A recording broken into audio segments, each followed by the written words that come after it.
Good morning students. बेटा ratio का chapter चल रहा था, कंटिन्यू करने जा रहे हैं। तो देखो लास्ट जो हमने क्वेश्चन किया था वो नेट प्रॉफिट रेशियो से रिलेटेड किया था। देखो लास्ट रेशियो मैंने आपको बताया था नेट प्रॉफिट रेशियो निकालना, जिसका फार्मूला हमने किया था net profit divided by revenue from operation into में 100। तो देखो प्रीवियस क्लास में हमारे 105 इलस्ट्रेशन तक सॉल्व हो चुके थे। अब इसके बाद नेक्स्ट क्वेश्चन देखिए, illustration number 106।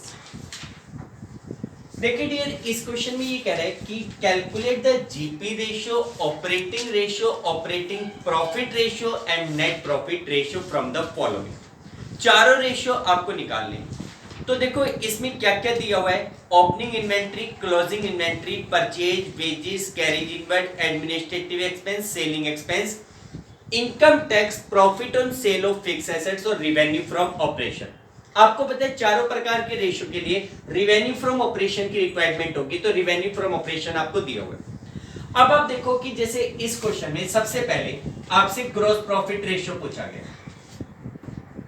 Gross profit ratio, gross profit ratio का फार्मूला क्या होता है, that is gross profit divided by revenue from operation, revenue from operation और इनटू में 100, ये फार्मूला होता है। अब आप देखो कि क्वेश्चन में रिवेन्यू फ्रॉम ऑपरेशन, वो तो आपको क्वेश्चन में डायरेक्टली गिवन है, रिवेन्यू फ्रॉम ऑपरेशन 24 लाख, ठीक। मेनली आपको चाहिए ग्रॉस प्रॉफिट। ग्रॉस प्रॉफिट कैसे निकाला जाता है, रिवेन्यू फ्रॉम ऑपरेशन में से cost of revenue from operation को माइनस करके। क्या cost of revenue from operation निकालना पॉसिबल है, तो क्वेश्चन में ओपनिंग इन्वेंट्री भी है, परचेज भी है, डायरेक्ट एक्सपेंस भी है, क्लोजिंग इन्वेंट्री भी है, तो इसका मतलब कॉस्ट निकल सकती है। तो यहां पे आप cost of revenue from operation निकाल लो, cost of revenue from operation that is equal to opening inventory plus purchase plus direct expense. Direct expense के रूप में आपके पास क्या क्या है, वेजेस है प्लस कैरीज इनवर्ड है, कैरीज इनवर्ड, और एडमिनिस्ट्रेटिव नहीं, सेलिंग नहीं, इनकम टैक्स नहीं, profit on sale of fix assets नहीं, तो माइनस में क्लोजिंग इन्वेंट्री, और कोई डायरेक्ट एक्सपेंस है नहीं, तो माइनस में लास्ट में जाएगा क्लोजिंग इन्वेंट्री। बेटा इन सब की वैल्यू रख लेना, मैं डायरेक्टली लिख रहा हूं। इन सबको एडजस्ट करोगे तो आपके पास जो cost of revenue from operation है वो 18 लाख रुपीस आएगी। इनकी वैल्यू रख लेना, आपकी जो कॉस्ट है वो 18 लाख रुपीस आएगी। कॉस्ट आपके पास 18 लाख रुपीस आ गई, रिवेन्यू फ्रॉम ऑपरेशन क्वेश्चन में 24 लाख गिवन है ही, तो उस हिसाब से gross profit, therefore gross profit that is equal to revenue from operation minus cost of revenue from operation, minus में cost of revenue from operation. Revenue from operation है 24 lakh, cost आपके पास है 18 लाख रुपीस, तो इस हिसाब से 6 लाख रुपीस आपके पास ग्रॉस प्रॉफिट हो गया, ठीक है। तो therefore gross profit ratio, gross profit ratio formula gross profit divided by revenue from operation into में 100 फॉर पे 25%। ग्रॉस प्रॉफिट रेशियो 25% आ गया, पहला रेशियो आ गया। सेकंड आपसे पूछा गया है कि भाई ऑपरेटिंग रेशियो निकालो। अब यहां पे ऑपरेटिंग रेशियो पूछा गया, ना कि ऑपरेटिंग प्रॉफिट रेशियो। तो सेकंड पार्ट में आपसे ऑपरेटिंग रेशियो पूछ रहे हैं, फार्मूला क्या था, operating ratio that is equal to cost of revenue from operation plus operating expense divided by revenue from operation, revenue from operation और इनटू में 100। अब देखो cost of revenue from operation question में पता है 18 lakh, revenue from operation 24 lakh, केवल एक item चाहिए ऑपरेटिंग एक्सपेंस। अब ऑपरेटिंग एक्सपेंस में कौन कौन से खर्चे आएंगे, तो देखो इसने कुछ नीचे एक्सपेंस दे रखे थे भाई, जैसे वेजेस वो तो डायरेक्ट में आ चुका, वो तो कॉस्ट में इंक्लूड है, कैरिज इनवर्ड वो भी इसमें शामिल है। ऑपरेटिंग में कौन कौन से हैं, एक तो है एडमिनिस्ट्रेटिव, जो एडमिनिस्ट्रेशन के खर्चे होते हैं वो ऑपरेटिंग माना जाता है, सेलिंग एक्सपेंस ऑपरेटिंग माना जाता है, इनकम टैक्स ऑपरेटिंग नहीं होता, ठीक है। तो एडमिनिस्ट्रेटिव एक्सपेंस और सेलिंग एक्सपेंस ये दोनों ऑपरेटिंग एक्सपेंस है, तो यहां से ऑपरेटिंग एक्सपेंस निकाल दो, operating expense that is equal to administrative expense plus selling expense. बेटा एडमिनिस्ट्रेटिव एक्सपेंस क्वेश्चन में आपको गिवन है 84,000, सेलिंग एक्सपेंस है 36,000, तो ऑपरेटिंग एक्सपेंस 120 हो गया। नाउ ऑपरेटिंग रेशियो,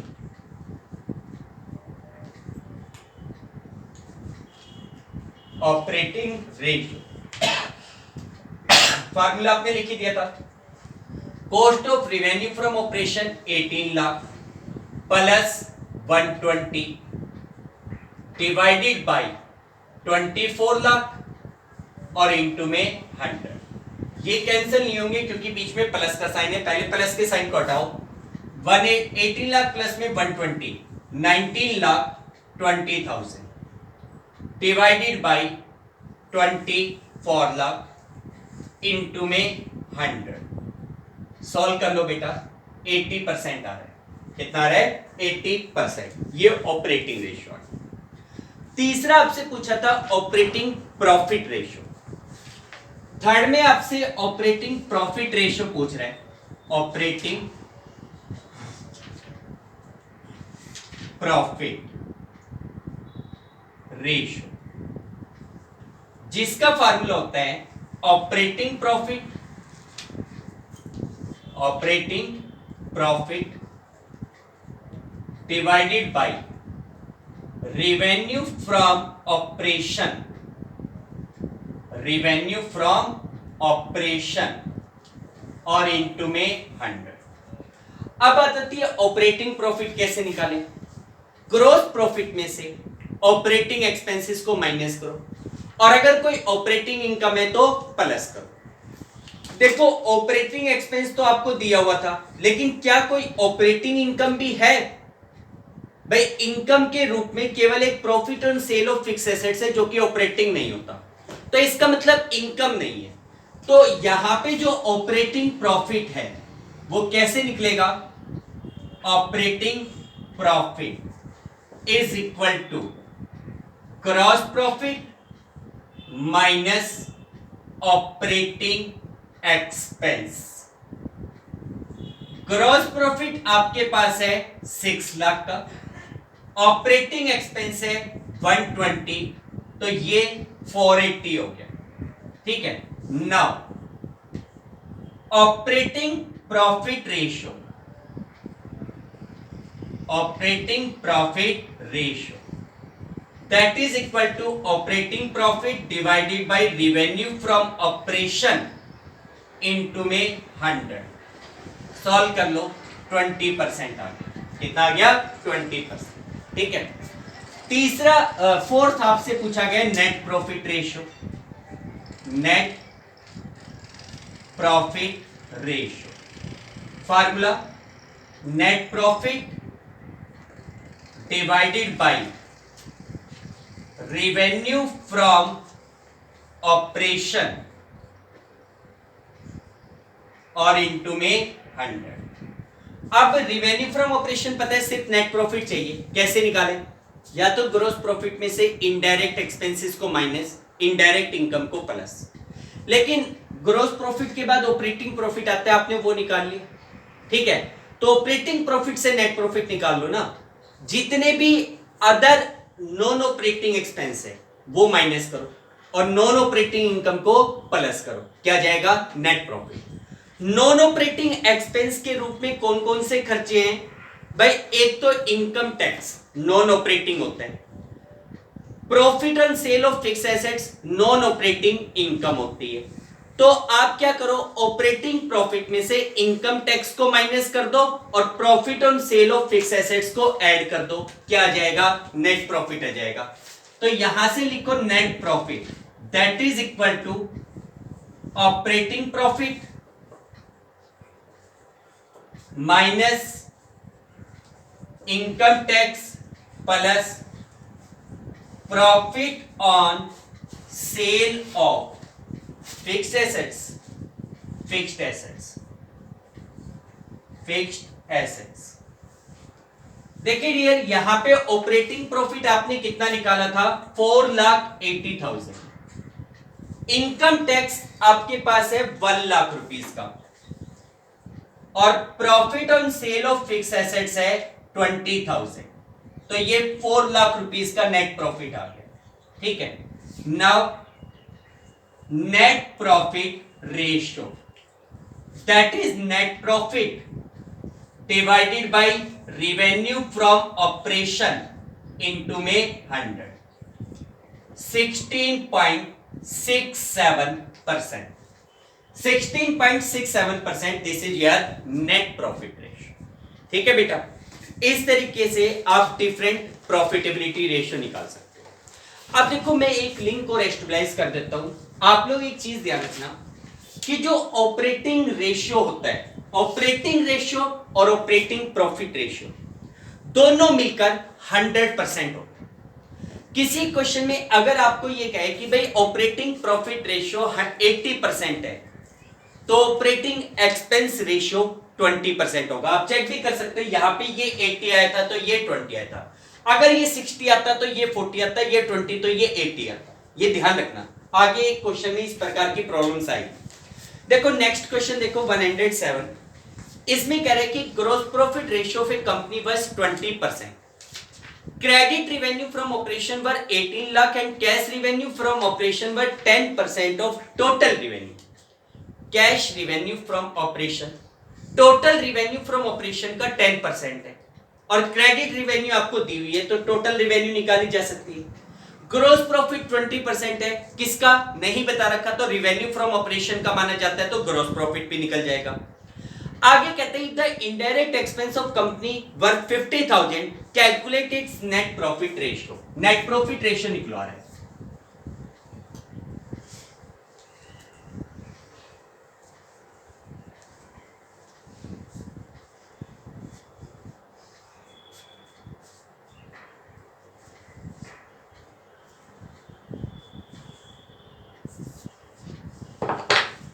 देखो बेटा, इस क्वेश्चन में आपसे नेट प्रॉफिट रेशियो निकालने के लिए कहा जा रहा है।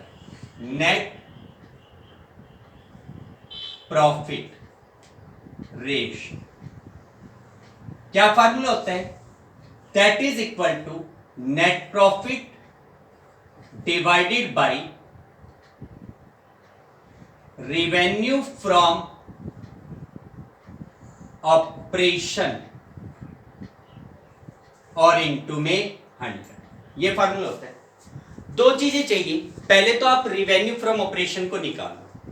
भाई इसने कहा था कि क्रेडिट रेवेन्यू है 18 लाख, कैश रेवेन्यू है 10% of total revenue. Total revenue हमें पता नहीं है, हमें यह पता है कि टोटल रेवेन्यू होता है cash revenue plus credit revenue. Credit हमें गिवन है, कैश टोटल का 10% है, टोटल पता नहीं तो टोटल का एज्यूम करो।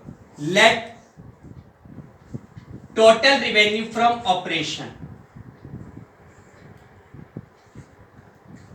Total revenue from operation. भाई टोटल रेवेन्यू फ्रॉम ऑपरेशन को आपने एक्स एज्यूम कर लिया तो therefore cash revenue from operation, cash revenue from operation, भाई कैश कितना हो जाएगा? टोटल का 10% बता रहे हैं यानी कि x/10, ठीक है। अब मुझे केवल क्या पता है, क्रेडिट पता है। क्रेडिट 18 लाख इसने दी हुई है। क्रेडिट कैसे निकालते हैं, टोटल में से अगर कैश को माइनस कर दूं क्या बचेगा, क्रेडिट बचेगा। तो therefore credit revenue from operation, credit revenue from operation that is equal to x minus x by 10। Credit revenue from operation question में गिवन है 18 लाख, यहां से आ गया 9x बाई 10, क्रॉस मल्टीप्लाई करोगे x की वैल्यू हो जाएगी 18 लाख इंटू में 10 divided by 9, x is equal to 20 lakh. x कितना आ गया, 20 लाख आ गया। और x आपने किसको माना था, टोटल रिवेन्यू को, जो हमें चाहिए। एक चीज तो आपके पास आ गई, therefore revenue from operation, revenue from operation 20 lakh हो, ठीक है। अब दूसरा चाहिए नेट प्रॉफिट। नेट प्रॉफिट कहां से निकलता है, ग्रॉस प्रॉफिट से। इसने ग्रॉस प्रॉफिट रेशियो दिया हुआ है 20%। अच्छा, ग्रॉस प्रॉफिट 20% किसका नहीं बता रखा, तो किसका माना जाता है, रेवेन्यू का। रेवेन्यू हमें पता ही चल गया, ग्रॉस प्रॉफिट 20% बता रहा था, तो now gross profit, gross profit that is equal to 20% of revenue from operation. तो 20/100 और रेवेन्यू फ्रॉम ऑपरेशन कितनी थी, 20 लाख। 20 लाख का 20% 4 लाख रुपीस आ गए, ये ग्रॉस प्रॉफिट आ गया। हमें ग्रॉस प्रॉफिट नहीं, हमें तो नेट प्रॉफिट चाहिए। ग्रॉस प्रॉफिट में से जितने भी इनडायरेक्ट एक्सपेंस है उनको माइनस करो, इनडायरेक्ट इनकम को प्लस करो। तो इस क्वेश्चन में इनडायरेक्ट एक्सपेंसेस बताए हुए थे 50,000, हालांकि इनकम कोई नहीं है, नहीं है तो ना से भाई, हो सकता है बिजनेस में कोई अदर इनकम ना हो। तो ग्रॉस प्रॉफिट में से अगर आपको नेट प्रॉफिट निकालना है, तो net profit is equal to gross profit minus indirect expense. Gross profit आपके पास क्वेश्चन में गिवन है कितना, 4 लाख। इनडायरेक्ट एक्सपेंस आपके पास है 50,000, तो इस हिसाब से नेट प्रॉफिट 3,50,000 रुपीज हो गया। नेट प्रॉफिट कितना हो गया, 350। अब आप देखो now net profit ratio that is equal to net profit divided by revenue from operation और इंटू में 100, 17.5%। नेट प्रॉफिट रेशियो कितना आ गया, 17.5। Next question, calculate net profit ratio from the following, revenue from operation 20 lakh, gross profit ratio 30%, operating ratio. Operating ratio किसको दिखाता है, operating expense ratio को। Non operating expense दे रखा है, नॉन ऑपरेटिंग इनकम दे रखा है। अब आपके पास बच गया केवल नेट प्रॉफिट निकालना। देखो बेटा, अगर हम ग्रॉस प्रॉफिट रेशियो से चलते तो उससे ग्रॉस प्रॉफिट आ सकता था, और ग्रॉस प्रॉफिट से अगर नेट प्रॉफिट निकालना हो, ग्रॉस प्रॉफिट से नेट प्रॉफिट, तो केवल ऑपरेटिंग एक्सपेंस माइनस नहीं होते, ऑपरेटिंग और नॉन ऑपरेटिंग दोनों प्रकार के एक्सपेंस माइनस होते हैं। ऑपरेटिंग इनकम और नॉन ऑपरेटिंग इनकम दोनों प्लस होती है, लेकिन इसने हमें केवल नॉन ऑपरेटिंग एक्सपेंस दे रखा है, नॉन ऑपरेटिंग इनकम दे रखा है। तो ये दोनों प्लस माइनस कब होंगे, जब आपके पास ऑपरेटिंग प्रॉफिट मिले। अगर आपके पास ऑपरेटिंग, ध्यान करो मैंने कल आप लोगों को डिटेल में समझाया था, जैसे पहले निकलता है ग्रॉस प्रॉफिट, ठीक है। ग्रॉस प्रॉफिट में से इनडायरेक्ट एक्सपेंसेस को माइनस करते हैं, जिसके दो पार्ट होते हैं, एक होते हैं ऑपरेटिंग एक्सपेंस, एक होता है नॉन ऑपरेटिंग एक्सपेंस। इनकम दो प्रकार की होती है, operating income, non operating income. इन सबको एडजस्ट करते हैं, क्या निकलता है, नेट प्रॉफिट, ठीक है। वो ग्रॉस प्रॉफिट में से एडजस्टमेंट करते हैं, लेकिन इन्हीं के बीच में एक प्रॉफिट आता है जिसको हम कहते हैं ऑपरेटिंग प्रॉफिट। ग्रॉस प्रॉफिट में से ऑपरेटिंग एक्सपेंस माइनस करो, ऑपरेटिंग इनकम प्लस करो, क्या आता है? ऑपरेटिंग प्रॉफिट आता है। ऑपरेटिंग प्रॉफिट में से नॉन ऑपरेटिंग एक्सपेंस को माइनस करो, नॉन ऑपरेटिंग इनकम को प्लस करो, क्या आता है? नेट प्रॉफिट आता है। तो अब इस क्वेश्चन में non operating expense, non operating income दी गई है, ठीक है। तो आपको कौन सा प्रॉफिट चाहिए? ऑपरेटिंग प्रॉफिट चाहिए नेट प्रॉफिट निकालने के लिए।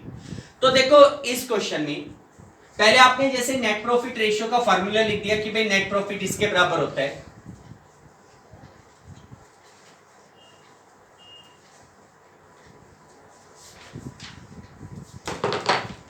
अब आप देखो क्वेश्चन में एक तो रिवेन्यू फ्रॉम ऑपरेशन चाहिए, वो क्वेश्चन में दे दिया। ग्रोस प्रॉफिट 30% दे रखा है, ग्रोस प्रॉफिट निकल सकता है, लेकिन क्या उसका कोई फायदा है? नहीं। फिर दे रखा है ऑपरेटिंग रेशियो। अच्छा, ऑपरेटिंग रेशियो आपको 20% दिया हुआ है। ये कौन सा रेशियो है? ऑपरेटिंग रेशियो का मतलब होता है ऑपरेटिंग एक्सपेंस रेशियो, लेकिन मुझे एक्सपेंस नहीं चाहिए, मुझे चाहिए ऑपरेटिंग प्रॉफिट। और मैंने आपको बताया था कि अगर ऑपरेटिंग एक्सपेंस रेशियो 80% है तो ऑपरेटिंग प्रॉफिट रेशियो कितना होगा? 100 में से 80 को माइनस कर दो, कितना बचेगा? 20%। तो देखो आप इसमें यही चीज यूज करके ऑपरेटिंग प्रॉफिट निकालो। We know that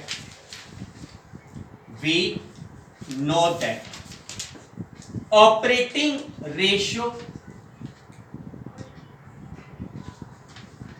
plus operating profit ratio is equal to 100। Operating ratio 80% है, ऑपरेटिंग प्रॉफिट रेशियो पता नहीं है, दैट इज इक्वल टू 100। 80 उधर चला जाएगा, तो operating profit ratio, profit ratio 100 minus 80 20% आ, ठीक है। यानी कि ऑपरेटिंग प्रॉफिट रेशियो 20% है। ऑपरेटिंग प्रॉफिट का formula operating profit divided by revenue from operation into 100। अब ऑपरेटिंग प्रॉफिट एक तरीके से रिवेन्यू फ्रॉम ऑपरेशन का 20% है, और रिवेन्यू फ्रॉम ऑपरेशन हमें क्वेश्चन में गिवन है कितनी? 20 लाख। तो देयरफॉर ऑपरेटिंग प्रॉफिट कितना हो गया? 20% of revenue from operation. 20 lakh का 20% 4 लाख रुपीस, ये ऑपरेटिंग प्रॉफिट आ गया। लेकिन मुझे फिर बता रहा हूं ऑपरेटिंग प्रॉफिट नहीं चाहिए, मुझे नेट प्रॉफिट चाहिए। ऑपरेटिंग प्रॉफिट इसलिए निकाला गया क्योंकि इस क्वेश्चन में नॉन ऑपरेटिंग एक्सपेंस और नॉन ऑपरेटिंग इनकम दी गई थी। अब हमें नेट प्रॉफिट निकालना है, तो नेट प्रॉफिट के लिए net profit is equal to operating profit minus non operating expense plus non operating income. बेटा ऑपरेटिंग प्रॉफिट आया है 4 lakh rupees minus non operating expense question में गिवन था 30,000, नॉन ऑपरेटिंग इनकम है 50,000। इन सबको एडजस्ट करो, 4,20,000। This is your net profit. ये आपका क्या आ गया? Net profit. अब रेशियो निकाल लो। Now net profit ratio is equal to net profit for 20 divided by revenue from operation 20 lakh into में 100, 21% आ गया। नेट प्रॉफिट रेशियो कितना आ गया? 21%। ठीक है बेटा। तो देखो बेटा ये आपके पास नेट प्रॉफिट रेशियो से रिलेटेड कुछ क्वेश्चंस थे। अब इसके बाद प्रॉफिटेबिलिटी रेशियो में आपके पास लास्ट जो रेशियो आता है that is return on capital employed, return on investment. देखो बेटा ये हमारा लास्ट रेशियो है इस चैप्टर का, that is return on investment.